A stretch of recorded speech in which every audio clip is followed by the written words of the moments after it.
douceur et en instruisant. Et puis hier, j'allume la télé, j'entends cette parole de François de Sales que je ne connaissais pas. Le cœur parle au cœur et la langue parle aux oreilles. J'espère parler à votre cœur. Le lendemain, Jean-Baptiste voit Jésus venant à lui et il dit « Voici l'agneau de Dieu qui ôte le péché du monde. » C'est celui dont j'ai dit « Après moi vient l'homme qui m'a précédé, car il était avant moi. » Je ne le connaissais pas, mais c'est afin qu'il fût manifesté à Israël que je suis venu baptiser d'eau. Et Jean rendit ce témoignage, j'ai vu l'Esprit descendre du ciel comme une colombe et s'arrêter sur lui.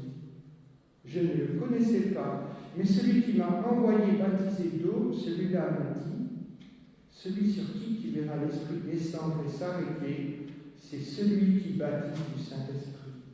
Et j'ai vu et j'ai rendu témoignage qu'il est le Fils de Dieu.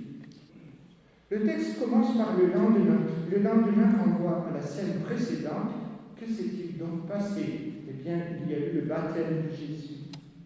Le lendemain, il vit Jésus venant à lui. Jean est maintenant précis, direct. Il montre du doigt. Pour nous faire comprendre, Jean-Baptiste nous présente qui est le Christ vraiment.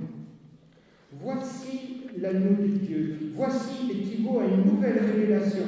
Voici la Vierge qui sera enceinte. Mais alors un agneau, les gens attendaient plutôt un Messie chef de guerre. Le Messie, mais pas comme on l'attendait. Qui porte le péché du monde. Le mot grec signifie tout à la fois porter, prendre sur soi, se charger, ou alors emporter, enlever, faire disparaître. Et je note, et c'est très important de le noter, sans le sacrifice du Christ, on en serait encore aujourd'hui, nous autres, à faire des sacrifices pour apaiser la colère de Dieu ou des dieux, à cause de notre culpabilité, de notre mal-être. Et moi, dit Jean-Baptiste, je ne le connaissais pas. 2 fois il le dit, c'est pourtant son cousin. Marie était venue visiter sa mère Élisabeth. Je ne le connaissais pas, mais il le découvre peu à peu, en vivant près de lui. J'ai vu, dit-il, l'Esprit descendre comme une colombe et demeurer sur lui. C'est sur cette base qu'il le reconnaît. Comment fait-il? Eh bien, Jean-Baptiste nous dit tout, il avait été prévenu. Mais celui qui m'a envoyé dans le désert m'a dit, celui sur qui tu verras l'Esprit descendre et demeurer, c'est lui, le Fils de Dieu. Moi, j'ai vu, dit-il, et je rends témoignage. Cette parole, on peut la mettre en parallèle avec la parole de Jean, dans l'épître de Jean, ce que nous avons vu et entendu, nous l'annonçons. Mais dire quoi alors? Qu'il est le Fils de Dieu, le Messie, c'est-à-dire l'envoyé de Dieu. Quand je parle aux enfants, au catéchisme, je dis le Fils de Dieu, qu'est-ce que ça veut dire? Est-ce que ça veut dire que Dieu a une femme? Non, tout simplement. Toi, tu t'appelles comment? Eh bien, tu es le représentant au catéchisme de ta famille. Jésus, c'est Dieu sur la terre qui représente Dieu, la famille de Dieu, on peut dire cela. Pourtant, l'agneau de Dieu, et en latin, annus Dei quintulis peccata mundi, même si on entend ça dans la musique classique, le message n'est pas compris aujourd'hui. Les gens ne comprennent pas ce que ça veut dire. L'agneau, le péché, 2 mots qui n'entrent guère dans les catégories mentales de l'homme moderne. Quelqu'un a écrit, si nous sommes des personnes en découverte de la foi et que nous rentrons dans une église, il n'est pas toujours simple de comprendre les paroles de nos cantiques, où il est question d'agneau, où il est question de sacrifice. Les gens ne savent pas de quoi on parle en fait.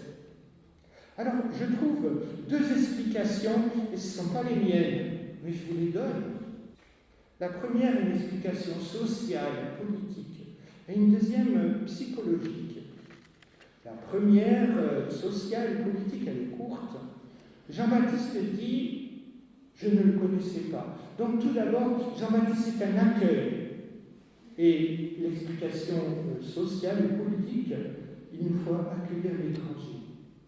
Mais est-ce que c'est le centre du texte?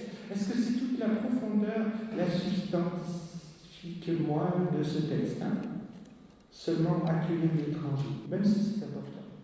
Maintenant, regardons du côté psychologique. Du côté psychologique, Je lis, Jésus nous aide à nous améliorer. Il est venu ouvrir la voie. C'est beau, c'est enthousiasmant. Il vient pour corriger, améliorer toute vie ratée, gâchée. Il est venu toute vie cabossée. Il est venu pour nous aider à nous réaliser épanouissement personnel.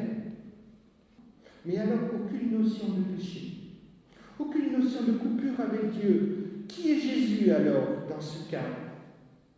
Jésus est seulement un modèle, et c'est pas rien, un modèle d'amour et de don de soi, ce n'est pas rien, mais seulement un modèle.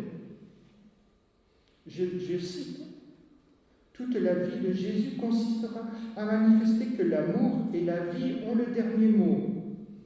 Et pour que l'amour l'emporte, il faut aimer jusqu'à donner sa propre vie dans un combat quotidien dont Jésus lui-même n'est pas sorti indemne.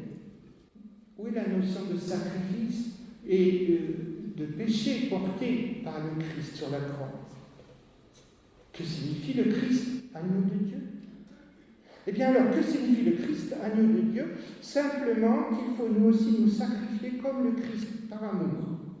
Le texte ne dit que cela du Christ. Parce que Jésus est venu seulement comme enseignant, où il a réellement porté le péché du monde. Ici, Jésus seulement est un exemple de don de soi, et c'est pas rien.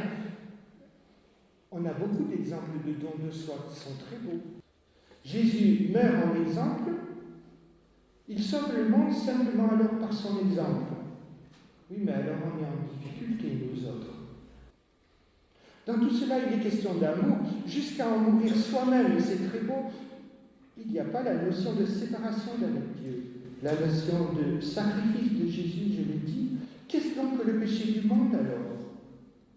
Bien, dans ce cas, la notion du monde, ce sont nos échecs, nos ratés, notre difficulté à aimer le prochain, à accueillir l'étranger. Mais c'est en aucun cas notre désobéissance vis-à-vis de Dieu et le monde abîmé. Déjà, Dietrich Bonhoeffer, dans le Prix de la grâce, ce théologien qui a été persécuté par les nazis, qui a été pendu par les nazis, il écrit: l'Église utilise le terme de théologia crucis, théologie de la croix, pour glorifier une Église faible, un Dieu faible. Et du côté psychologique, tout le monde alors est sauvé, pas besoin de repentance. Mais nous avons besoin du salut de Dieu. Moi, je suis tout petit face aux exigences de Dieu, face à ma culpabilité, à mes difficultés. La conséquence cachée de tout cela, s'il n'y a pas de condamnation, si Dieu ne condamne pas le mal, si le mal ne nous sépare pas de Dieu, ne se fait pas une différence, que porte l'agneau de Dieu? Le désespoir des hommes, le découragement, seulement la mort des hommes, mais, et c'est cela qui est très problématique, mais si Jésus est seulement un exemple, c'est à nous de sauver la planète. Si Jésus ne porte pas la conséquence du mal, et il y a alors du coup une différence entre ceux qui suivent le Christ et ceux qui ne veulent pas du Christ, s'il n'y a pas besoin de repentance et de suivre le Christ, alors, si tout est pareil, c'est à nous les hommes à sauver la planète, c'est à nous à sauver le projet de Dieu, c'est à nous à sauver l'amour. Et là, mes amis, on est mal. Après tout cela, cherchons le sens positif du texte et l'image de l'agneau. Qu'est-ce que ça veut dire? L'agneau de Dieu, Neil Blow écrit dans Christ seul, l'agneau de Dieu est d'une véritable importance dans la Bible. Depuis le livre de l'Exode jusqu'à l'Apocalypse, on retrouve cette thématique. Jean Calvin écrit: Jean-Baptiste, par le mot d'agneau, fait allusion au sacrifice ancien de la loi. Détaillons. Cet agneau, on peut le voir comme la réponse à la question posée par Isaac quand il monte sur la colline avec Abraham pour le sacrifice. Dieu lui-même pourvoira à l'agneau. L'agneau est aussi celui dont le sang a libéré les Hébreux de l'esclavage d'Égypte, quand ils ont mis le sang sur la porte.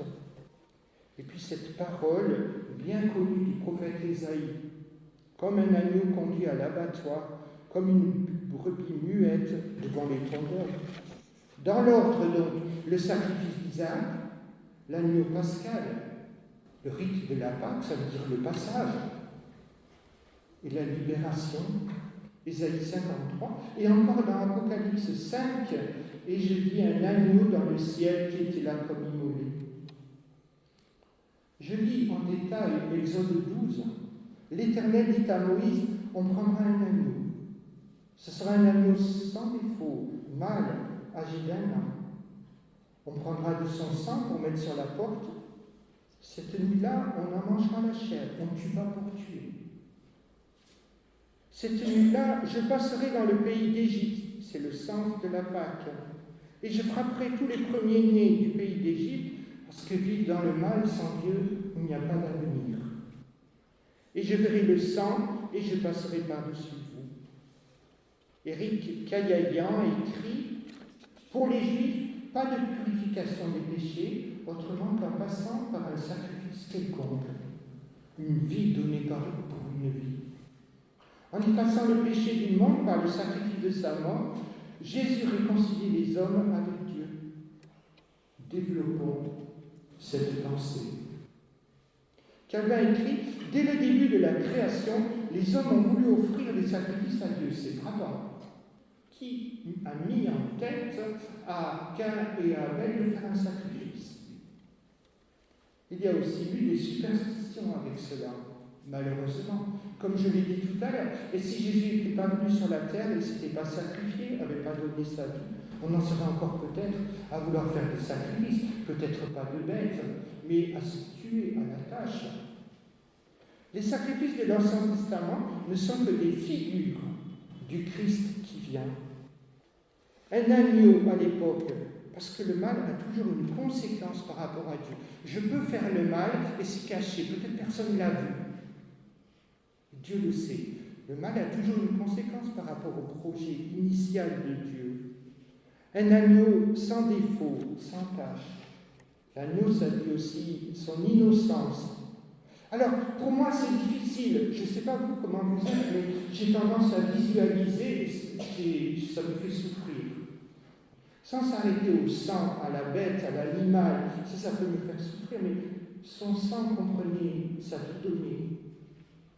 La mort, comprenez, la mort spirituelle, c'est-à-dire la séparation d'avec Dieu à cause du péché. Et puis l'agneau, Dieu qui porte lui-même tout cela dans son être. Jésus dans sa chair d'homme. Note écrit Milblot, Jésus meurt, et ce n'est pas un hasard, pendant la Semaine Sainte. Note encore l'usage du singulier. L'agneau au singulier, parce qu'il n'y en a qu'un qui porte les conséquences du mal. Et ce qui est incroyable dans notre foi chrétienne, c'est Dieu qui le porte en lui-même, qui vient porter toutes ces conséquences.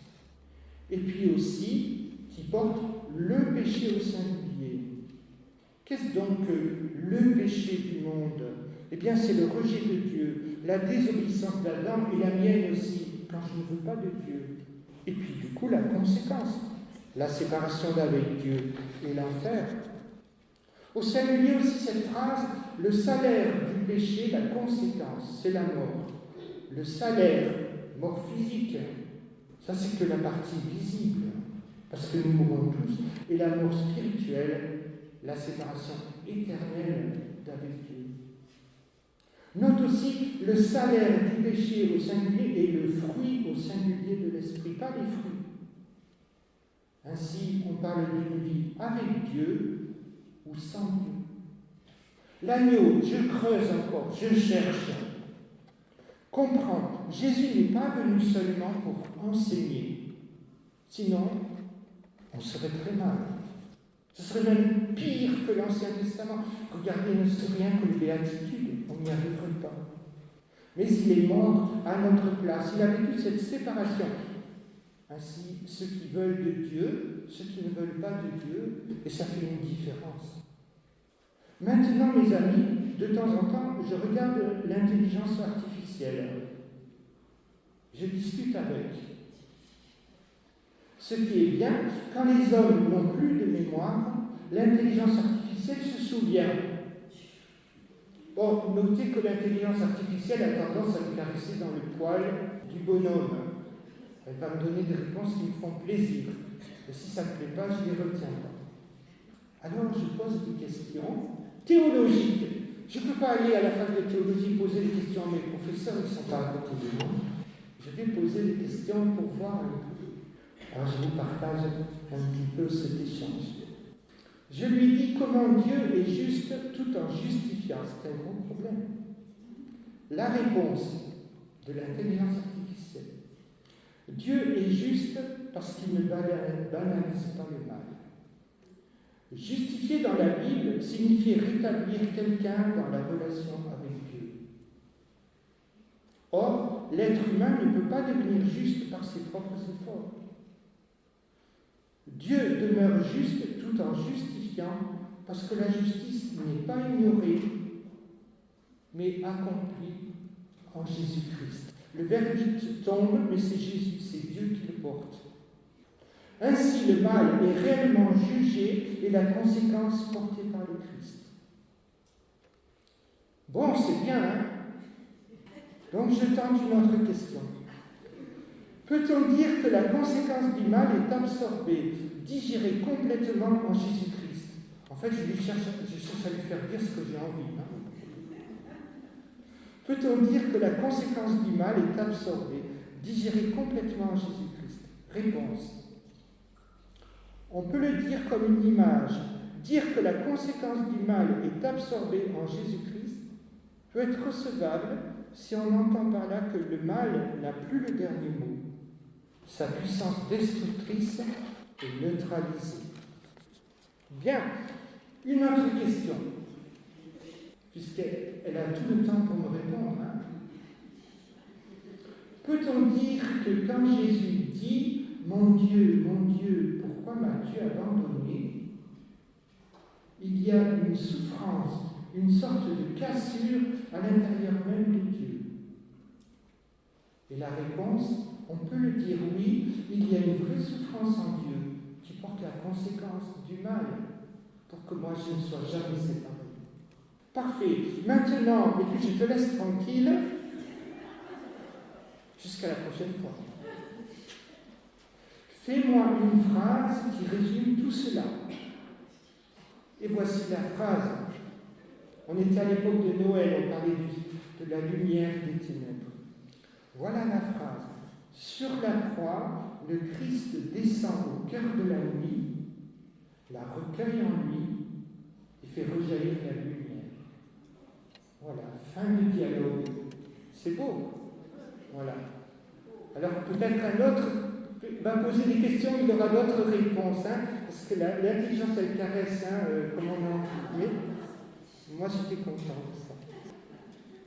Au début du texte, donc, on a entendu, le lendemain, Jean-Baptiste dit « Voici l'agneau de Dieu. » À nous maintenant de dire, comme le centurion romain, celui-ci était vraiment le Fils de Dieu, ça veut dire l'envoyé de Dieu pour le salut des hommes. Cyril d'Alexandrie au 5e siècle dit « C'est à nous maintenant de le désigner. Voici le Sauveur des hommes. » C'est la particularité de notre foi. Nous ne faisons pas notre salut par nous-mêmes, mais c'est Dieu qui vient pour nous chercher et qui porte même les conséquences du mal. On a lu aussi tout à l'heure dans 1 Jean au chapitre 1, verset 3, ce que nous avons vu et entendu, nous vous l'annonçons. Or, mes amis, on ne voit pas toujours. Parfois, c'est la nuit. Mais vois-tu, mon frère et ma sœur, vois-tu un autre moyen de salut? Dieu qui porte en lui-même la faute de l'homme. Est-ce que tu vois un autre chemin de salut? Sinon, c'est à nous à faire tout seul. Les cathédrales, mes amis, y compris Paris, Chartres, Reims, et on a refait Notre-Dame de Paris, racontent tout cela. Les gens le savent-ils? Les gens le savent-ils, la faute, l'origine du mal et pourquoi on souffre? Et quel est le chemin du salut? Et tout ce que Dieu fait jusque vers nous pour nous sauver, ouvrir un chemin devant nous. Quant à nous, quant à toi, quant à moi, Dieu vient pour nous chercher, pour nous sauver. On peut dire, je peux dire, je vais là d'où je viens, de là où j'ai été créé. Que fait Dieu? Il fait tout pour nous attirer. Au début de notre conversion, on a dit il ne faut pas chercher les choses compliquées. Conversion, ça veut dire retour à Dieu. Au début de notre conversion, mes amis, il y a tout un fouillis autour de nous. Alors, j'aime bien entendre parler ma femme quand elle est dans sa famille, elle parle avec des termes qui viennent du patois. Alors, je ne sais pas si vous connaissez le patois, c'est Benol. Autour de nous, quand nous tournons vers le Seigneur, il y a tout un bartas. Un bartas. Alors là, c'est un gros désordre. Et il y a tout un bartas autour de nous. Mais si nous restons attachés à lui, il nettoie, il est là constamment. Il n'y a pas que le Saint-Esprit qui nous dicterait des ordres. Mais il y a les événements. Dieu se sert de tout, même les événements négatifs. Dieu se sert de tout. Il trace un chemin au travers de tout cela. Jésus déclare, je vous le dis, quiconque le confessera devant les hommes, le Fils de l'homme le confessera aussi devant les anges. Dieu fait tout ça pour celui qui proclame. C'est lui, le Fils de Dieu, le Sauveur des hommes, Dieu qui vient lui-même pour venir me chercher. Et quand je le prie, je saisis sa main. Je le remercie d'être là. C'est comme le petit enfant, quand il ne s'inquiète pas des bricoles que lui font ses petites jambes, pourvu qu'il tienne la main de son Père. Pourquoi m'as-tu abandonné, dit Jésus sur la croix? Jésus sur la croix porte la conséquence du mal, la séparation d'avec Dieu, pour que jamais je ne sois séparé. Quand je traverse la vallée de l'ombre de la mort, tu es là. C'est lui qui traverse l'eau du Jourdain pour m'amener dans le pays de liberté, les eaux du baptême avec moi, vêtu de son pardon pour les relations brisées avec Dieu, avec les hommes, avec toi-même, la relation pour toujours avec lui. Amen.